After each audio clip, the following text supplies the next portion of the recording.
DJT stock analysis Monday. Is it a buy or not? Watch this 1 minute video till the end to find out. So looking at Trump media stock, the thing is just melting. Honestly, like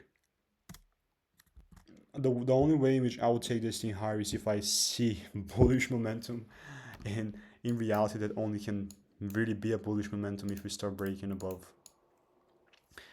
29.46. I say 29.46 not because that's what I like to see and this is just what I like. No, this is the reality from where we came down from the daily chart. So you can see we pulled up, pulled down, and ever since then it's been falling down. The pullback rule starts from here. So that's why I'm saying that high. It's not just a high that I like. It's just a high that has some structure behind it. So looking at DJT, the only case in which I think can take it higher is look at it from a swing opportunity. So if the price starts breaking above here, only then I'll take it higher. Guess what? Anything else is complete noise and I would not be interested. So if you want to learn the strategy for free, just check the first link in the description. All reviews are 5 stars and I'll see you in the next one. Goodbye and enjoy.